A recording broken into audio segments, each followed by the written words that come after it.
అందరికీ శుభోదయం.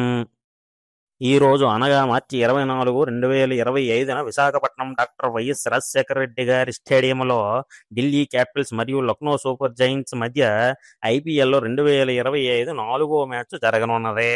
ఈ సందర్భంగా జ్యోతిష్య శాస్త్రం ప్రకారం ఈ రోజు ఏ జట్టు గెలిచే అవకాశాలున్నాయని చూస్తే అక్షర్ పటేల్ శక్తివంతమైన మంగళ ప్రభావం. మంగళ గ్రహం ధైర్యం, శక్తి, పోరాట స్ఫూర్తికి సూచకం. అయితే డీసీ కెప్టెన్ అక్షర్ పటేల్ మేషరాశికి చెందినవాడు. ఇది మంగళ ప్రభావం కలిగి ఉంది.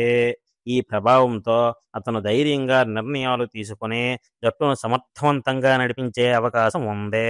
అయితే ఎల్ఎస్జి ప్లేయర్లపై శని ప్రభావం అంటే శనిగ్రహం క్రమశిక్షణ, శ్రమ మరియు సాహసానికి సూచకం. అయితే ఈ రోజు శనిగ్రహం ఎల్ఎస్జి ఆటగాళ్లు అయోమయం కలిగించే స్థితిలో ఉన్నదే. దీంతో ఫీల్డింగ్లో చిన్న చిన్న తప్పిదాలు జరిగే అవకాశం ఉన్నదే. కెప్టెన్ రిషబ్ పంత్ తన ఫాము కోసం తంటాలు పడే సూచనలున్నాయి. మరియు విశాఖ స్టేడియం చంద్రుడు డీసీకి అనుకూలమని చెప్తున్నాడు అనే దాంట్లో ఎటువంటి సందేహం లేదు. చంద్రగ్రహం భావోద్వేగాలు మరియు అనుకూలతను సూచకం.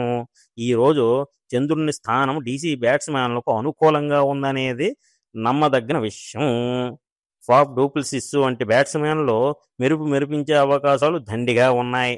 మరియు డీసీ బౌలర్లు గ్రహవరం కుల్దీప్ యాదవ్ జాతక చక్రం ప్రకారం ఈ రోజు అతను స్పిన్ మాయాజాలంతో మెరిపించే అవకాశాలు ఉన్నాయి. మిచెల్ స్టార్క్ వేగం ఎల్ఎస్డి టాప్ ఆర్డర్ను కుదిపే అవకాశం మెండుగా ఉన్నది. చివరి 5 ఓవర్లలో ఎల్ఎస్జి తడబడే సూచనలు ఎక్కువగా కనబడుతున్నాయి. ఫైనల్గా డీసీ గెలుస్తుందనే అభిప్రాయం ఈ జ్యోతిష్యంలో మెండుగా తెలుస్తున్నది.